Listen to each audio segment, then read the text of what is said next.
ಇರಾನಿನ supreme leader Khamenei ಖತಮ್. ಹೇಗಿತ್ತು Israel ರಣರೋಚಕ operation? S ವೀಕ್ಷಕರೇ, ನಿನ್ನೆಯಿಂದ ಇಡೀ ಮಧ್ಯಪ್ರಾಚ್ಯ ಹೊತ್ತಿ ಉರಿತಾ ಇದೆ. ಇರಾನ್ ಇಸ್ರೇಲ್ ಮಧ್ಯೆ ಭೀಕರ ಯುದ್ಧ ಆರಂಭವಾಗಿದ್ದು ದಾಳಿ ಪ್ರತಿದಾಳಿಗಳು ನಡೀತಾ ಇವೆ. ಅಪಾರ ಪ್ರಮಾಣದ ಸಾವು ನೋವುಗಳು ಸಂಭವಿಸಿವೆ. ಯುದ್ಧದ ಭೀಕರತೆ ಎಷ್ಟಿದೆ ಅಂದ್ರೆ ಇರಾನಿನ ಸುಪ್ರೀಂ ಲೀಡರ್ ಖಮೇನಿ ಹತ್ಯೆಯಾಗಿದೆ. ಹೌದು, ದಶಕಗಳಿಂದ ಅಮೆರಿಕ ಮತ್ತು ಇಸ್ರೇಲ್ಗೆ ಸಿಂಹ ಸ್ವಪ್ನವಾಗಿದ್ದ ಇರಾನಿನ ಸುಪ್ರೀಂ ಲೀಡರ್ ಅಯಾತುಲ್ಲಾ ಅಲಿ ಖಮೇನಿ ಕತೆ ಫಿನಿಶ್ ಆಗಿದೆ. ಅಮೆರಿಕ ಮತ್ತು ಇಸ್ರೇಲ್ ಜಂಟಿಯಾಗಿ ನಡೆಸಿದ ಭೀಕರ ಕರಾರುವಕ್ಕಾದ ವಾಯು ದಾಳಿಗೆ 86 ವರ್ಷದ ಇರಾನಿನ ಸರ್ವೋಚ್ಚ ನಾಯಕ ಬಲಿಯಾಗಿದ್ದಾನೆ ಅಂತ ಸ್ವತಃ ಇರಾನ್ ಸರ್ಕಾರವೇ ಅಧಿಕೃತವಾಗಿ ಘೋಷಣೆಯನ್ನ ಮಾಡಿದೆ. ಇದು ಸಾಮಾನ್ಯ ದಾಳಿಯಲ್ಲ, ವಿಶ್ವದ ಇತಿಹಾಸದಲ್ಲೇ ಅತ್ಯಂತ ರೋಚಕ ಚಕ್ರವ್ಯೂಹ. ಈ ಭೀಕರ ದಾಳಿಯಲ್ಲಿ ಕೇವಲ ಖಮೇನಿ ಮಾತ್ರವಲ್ಲ, ಆತನ ಮಗಳು ಮೊಮ್ಮಗಳು ಸೇರಿದಂತೆ ಕುಟುಂಬದ ಸದಸ್ಯರು ಹತ್ಯೆಯಾಗಿದ್ದಾರೆ. ಖಮೇನಿ ಸಾವಿನಿಂದ ಕೊತ ಕೊತ ಕುದಿಯುತ್ತಿರುವ ಇರಾನ್ ಅತ್ಯಂತ ಭೀಕರ ದಾಳಿ ಮಾಡುವುದಾಗಿ ಈಗ ಎಚ್ಚರಿಕೆಯನ್ನ ಕೊಟ್ಟಿದೆ. ಹಾಗಾದ್ರೆ ಶನಿವಾರ ಮುಂಜಾನೆ ಇರಾನ್ ರಾಜಧಾನಿ ಟೆಹರಾನ್ನಲ್ಲಿ ನಡೆದಿದ್ದೇನು? ಖಮೇನಿಯನ್ನ ಟ್ರ್ಯಾಕ್ ಮಾಡಿದ್ದು ಹೇಗೆ? ಇಸ್ರೇಲ್ ರಣರೋಚಕ ಆಪರೇಷನ್ ಹೇಗಿತ್ತು? ಡೀಟೇಲ್ ಆಗಿ ನೋಡ್ಕೊಂಡು ಬರೋಣ ಬನ್ನಿ.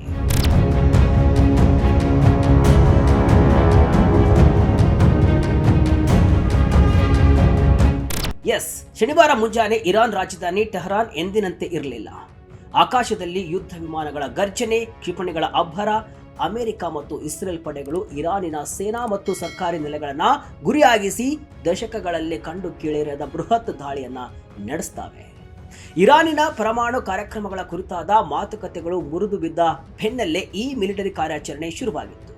ಈ ದಾಳಿಯ ಪ್ರಮುಖ ಗುರಿ ಬೇರ್ಯಾರೂ ಆಗಿರಲಿಲ್ಲ, ಅದು ಇರಾನಿನ ಸರ್ವೋಚ್ಚ ನಾಯಕ ಅಯಾತುಲ್ಲಾ ಅಲಿ ಖಮೇನಿ. ಇರಾನಿನ ಸುಪ್ರೀಂ ಲೀಡರ್ ಹುತಾತ್ಮರಾಗಿದ್ದಾರೆ ಅಂತ ಇರಾನಿನ ಸರ್ಕಾರಿ ಪ್ರಸಾರ ಮಾಧ್ಯಮ IRIB ಅಧಿಕೃತವಾಗಿ ಘೋಷಣೆಯನ್ನ ಮಾಡಿದೆ. ಶನಿವಾರ ಮುಂಜಾನೆ ಖಮೇನಿ ಅವರ ಕಚೇರಿ ಕಾಂಪೌಂಡ್ ಮೇಲೆ ನಡೆದ ನಿಖರ ದಾಳಿಯಲ್ಲಿ 86 ವರ್ಷದ ಈ ನಾಯಕ ಮೃತಪಟ್ಟಿದ್ದಾರೆ. ಭೀಕರ ಯುದ್ಧದ ಸಮಯದಲ್ಲೂ ಖಮೇನಿ ತಮ್ಮ ಕಚೇರಿಯಲ್ಲಿ ಕೊನೆ ಉಸಿರೆಳೆದಿದ್ದು ಈಗ ಭಾರಿ ಗಮನವನ್ನ ಸೆಳೆದಿದೆ. ಇಸ್ರೇಲ್ ಅಧಿಕಾರಿಗಳನ್ನ ಉಲ್ಲೇಖಿಸಿ ಟೈಮ್ಸ್ ಆಫ್ ಇಸ್ರೇಲ್ ಕೂಡ ಖಮೇನಿ ಹತ್ಯೆಯನ್ನ ಖಚಿತಪಡಿಸಿದ್ದು ಟೆಹರಾನಿನ ಕಾಂಪೌಂಡ್ನಿಂದ ಅವರ ಮೃತದೇಹವನ್ನ ಪತ್ತೆ ಹಚ್ಚಲಾಗಿದೆ ಅಂತ ವರದಿ ಮಾಡಿವೆ. ಇಸ್ರೇಲಿನ ಪ್ರಧಾನಿ ಬೆಂಜಮಿನ್ ನೇತನ್ಯಾಹು ಅವರಿಗೆ ಖಮೇನಿಯ ಮೃತದೇಹದ ಚಿತ್ರವನ್ನ ತೋರಿಸಲಾಗಿದೆ ಅಂತ ಇಸ್ರೇಲಿನ ಚಾನಲ್ 12 ವರದಿಯನ್ನ ಮಾಡಿದೆ. ಉಪಗ್ರಹ ಚಿತ್ರಗಳ ಪ್ರಕಾರ ಸುಪ್ರೀಂ ಲೀಡರ್ ಅವರ ಅಧಿಕೃತ ನಿವಾಸವಾಗಿದ್ದ ಸಂಕೀರ್ಣವು ಈ ದಾಳಿಯಿಂದ ಸಂಪೂರ್ಣವಾಗಿ ನಾಶವಾಗಿದೆ. ಖಮೇನಿ ಹತ್ಯೆಗೆ ಡೊನಾಲ್ಡ್ ಟ್ರಂಪ್ ಸಂತಸ, ತಮ್ಮ ಎಕ್ಸ್ ಖಾತೆಯಲ್ಲಿ ಮಾಹಿತಿ ರವಾನೆ. ಈ ಹತ್ಯೆಯ ಹಿಂದಿನ ಮಾಸ್ಟರ್ ಮೈಂಡರ್ ಯಾರು ಗೊತ್ತಾ? ಸ್ವತಃ ಅಮೆರಿಕದ ಅಧ್ಯಕ್ಷ ಡೊನಾಲ್ಡ್ ಟ್ರಂಪ್.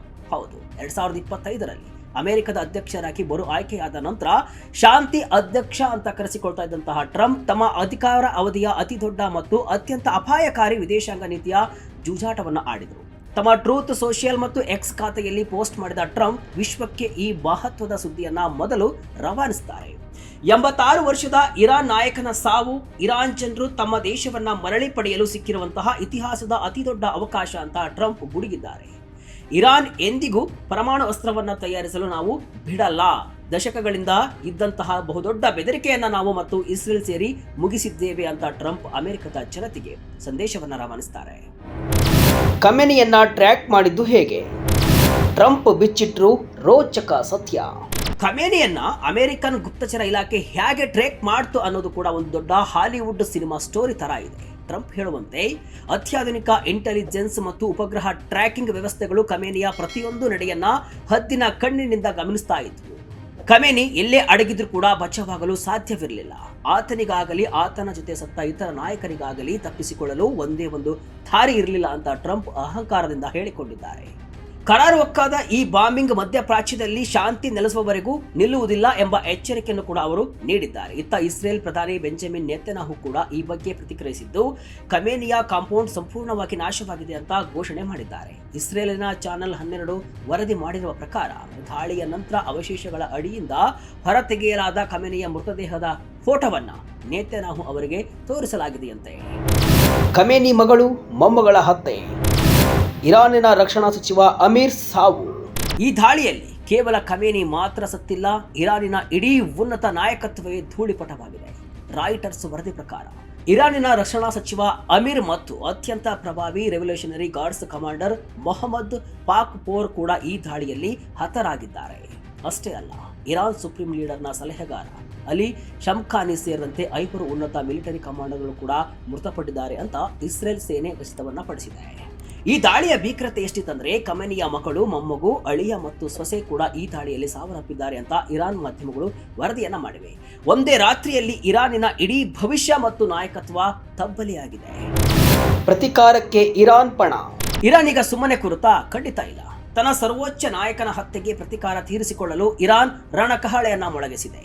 ಟ್ರಂಪ್ ಟ್ವೀಟ್ ಮಾಡಿದ ಬೆನ್ನಲ್ಲೇ ಖಮೇನಿಯ ಅಧಿಕೃತ ಎಕ್ಸ್ ಖಾತೆಯಿಂದ ಪರ್ಷಿಯನ್ ಭಾಷೆಯಲ್ಲಿ ಒಂದು ನಿಗೂಢ ಸಂದೇಶವನ್ನ ಪ್ರಕಟ ಮಾಡಿದೆ. ನಾಮಿ ಹೈದರ್ ಹೆಸರಿನಲ್ಲಿ, ಅದಂದ್ರೆ ಅವರಿಗೆ ಶಾಂತಿ ಸಿಗಲಿ ಎಂಬ ಸಾಲುಗಳ ಮೂಲಕ ಟ್ರಂಪ್ಗೆ ನೇರ ಸವಾಲನ್ನ ಎಸೆಯಲಾಗಿದೆ. ಇರಾನಿನ ರೆವಲ್ಯೂಷನರಿ ಗಾರ್ಡ್ಸ್ ಅಮೆರಿಕ ಮತ್ತು ಇಸ್ರೇಲ್ ವಿರುದ್ಧ ಇತಿಹಾಸದ ಅತ್ಯಂತ ಭೀಕರ, ಅತಿ ಕ್ರೂರ ಆಕ್ರಮಣಕಾರಿ ಕಾರ್ಯಾಚರಣೆ ನಡೆಸುವುದಾಗಿ ಶಪಥವನ್ನ ಮಾಡಿದೆ. ಈಗಾಗಲೇ ಇರಾನ್ ಸೇನೆ ಇಸ್ರೇಲ್ ಮಾತ್ರವಲ್ಲದೆ ಅಮೆರಿಕದ ಸೇನಾ ನೆಲೆಗಳಿರುವಂತಹ ಗಲ್ಫ್ ರಾಷ್ಟ್ರಗಳು ಸೇರಿದಂತೆ ಕನಿಷ್ಠ 7 ದೇಶಗಳ ಮೇಲೆ ಕ್ಷಿಪಣಿಗಳ ಸುರಿಮಳೆಗೈದಿದೆ. ಈ ಪ್ರತಿಕಾರದ ಕಾರ್ಯಾಚರಣೆ ಕೆಲವೇ ಕ್ಷಣಗಳಲ್ಲಿ ತನ್ನ ಪೂರ್ಣ ಸ್ವರೂಪ ಪಡೆದುಕೊಳ್ಳಲಿದೆ ಅಂತ ಇರಾನ್ ಸರ್ಕಾರಿ ಟಿವಿ ಗುಡುಗಿದೆ. ಯಾರು ಅಯಾತೊಲ್ಲಾ ಅಲಿ ಖಮೇನಿ? ಅಷ್ಟಕ್ಕೂ ಯಾರು ಈ ಅಯಾತೊಲ್ಲಾ ಅಲಿ ಖಮೇನಿ? ಈತನ ಸಾವಿಗೆ ಅಮೆರಿಕ ಮತ್ತು ಇಸ್ರೇಲ್ ಇಷ್ಟೊಂದು ಸಂಭ್ರಮ ಪಡ್ತಾ ಇರೋದು ಯಾಕೆ? 1989ರಿಂದ ಅಂದ್ರೆ ಬರೋಬ್ಬರಿ 35 ವರ್ಷಗಳಿಂದ ಇರಾನ್ ಅನ್ನ ತನ್ನ ಉಕ್ಕಿನ ಮುಷ್ಟಿಯಲ್ಲಿ ಇಟ್ಟುಕೊಂಡಿದ್ದ ಸರ್ವಾಧಿಕಾರಿ ಈ ಖಮೇನಿ. ಇಸ್ಲಾಮಿಕ್ ರಿಪಬ್ಲಿಕ್ ಆಫ್ ಇರಾನಿನ ಸಂಸ್ಥಾಪಕ ಅಯಾತುಲ್ಲಾ ರುಹಾಲ್ಲಾ ಖಮೇನಿ ಅವರ ಸಾವಿನ ನಂತರ ಯಾರು ನಿರೀಕ್ಷಿಸಿದ ರೀತಿಯಲ್ಲಿ ಖಮೇನಿ ಅಧಿಕಾರಕ್ಕೆ ಬರ್ತಾರೆ. ಅಂದು ದುರ್ಬಲ ಅಧ್ಯಕ್ಷ ಅಂತ ಕರೆಸಿಕೊಳ್ತಾ ಇದ್ದಂತಹ ವ್ಯಕ್ತಿ ನಂತರದ ದಿನಗಳಲ್ಲಿ ಕಳೆದ 100 ವರ್ಷಗಳ ಇರಾನ್ ಇತಿಹಾಸದಲ್ಲಿ ಅತಿ ಪ್ರಭಾವಶಾಲಿ ನಾಯಕನಾಗಿ ಬೆಳೆದು ನಿಲ್ತಾರೆ. ದೇಶದ ಸರ್ಕಾರ, ಸೇನೆ, ನ್ಯಾಯಾಂಗ ಹೀಗೆ ಎಲ್ಲವೂ ಖಮೇನಿ ಬೆರಳ ತುದಿಯಲ್ಲಿ ಇತ್ತು. ಪಾಶ್ಚಿಮಾತ್ಯ ದೇಶಗಳನ್ನ, ಅದರಲ್ಲೂ ಅಮೆರಿಕವನ್ನ ಕಡುಕೋಪದಿಂದ ದ್ವೇಷಿಸ್ತಾ ಇದ್ದಂತಹ ಖಮೇನಿ ಇರಾನ್ ಅನ್ನ ಜಾಗತಿಕ ಮಟ್ಟದಲ್ಲಿ ಏಕಾಂಗಿಯನ್ನಾಗಿ ಮಾಡುತ್ತಾರೆ. ಇತ್ತೀಚೆಗೆ ಇರಾನ್ನಲ್ಲಿ ಸರ್ವಾಧಿಕಾರಿಗೆ ಧಿಕ್ಕಾರ ಅಂತ ಯುವಜನತೆ ಬೀದಿಗಿಳಿದಾಗ ಆ ಪ್ರತಿಭಟನೆಗಳನ್ನ ಅತ್ಯಂತ ಕ್ರೂರವಾಗಿ ಹತ್ತಿಕ್ತಾರೆ. ಟ್ರಂಪ್ ಬೆದರಿಕೆ ಹಾಕಿದಾಗಲೂ ಕೂಡ ನಾವು ಶತ್ರುಗಳಿಗೆ ಶರಣಾಗುವುದಿಲ್ಲ ಅಂತ ತೊಡೆತಟ್ಟಿದ್ದ ನಾಯಕ ಖಮೇನಿ, ಆದರೆ ಆತನಿಗೆ ತನ್ನ ಉತ್ತರಾಧಿಕಾರಿ ಯಾರು ಎಂಬುದನ್ನು ನೇಮಿಸುವ ಅವಕಾಶವೇ ಸಿಗಲಿಲ್ಲ. ಇದೀಗ ಖಮೇನಿಯ ಹತ್ಯೆಯೊಂದಿಗೆ ಇರಾನಿನ ಭವಿಷ್ಯ ಅತಂತ್ರವಾಗಿದೆ. ಇರಾನ್ ಮುಂದಿನ ನಡೆ ಏನು? ಯಾವುದೇ ನಾಮ ನಿರ್ದೇಶಿತ ಉತ್ತರಾಧಿಕಾರಿ ಇಲ್ಲದ ಇಸ್ಲಾಮಿಕ್ ಗಣರಾಜ್ಯದ 2ನೇ ನಾಯಕನ ಹತ್ಯೆಯು ಟೆಹರಾನಿನ ಭವಿಷ್ಯವನ್ನು ಅಲುಗಾಡಿಸಿದೆ. ಖಮೇನಿ ಅನುಪಸ್ಥಿತಿಯಲ್ಲಿ ಇರಾನ್ ಮುನ್ನಡೆಸುವ ಹೊಣೆಯನ್ನ ಯಾರು ಸ್ವೀಕರಿಸಿದ್ದಾರೆ ಎಂಬುದು ಕೂಡ ಇನ್ನಷ್ಟೇ ತಿಳಿಯಬೇಕಾಗಿದೆ. ಮೂಲಗಳ ಪ್ರಕಾರ ಅವರ ಮಗನಿಗೆ ಪಟ್ಟವನ್ನ ಕಟ್ತಾರೆ ಅಂತ ಹೇಳಲಾಗ್ತಾ ಇದೆ. ಒಂದು ವೇಳೆ ಇರಾನ್ ಪ್ರತಿಕಾರದ ಬೆದರಿಕೆಗಳನ್ನು ನೀಡಿದರೆ ಅದು ಅಮೆರಿಕ ಮತ್ತು ಇಸ್ರೇಲ್ನಿಂದ ಮತ್ತಷ್ಟು ಆಕ್ರಮಣಗಳನ್ನು ಎದುರಿಸಬಹುದು.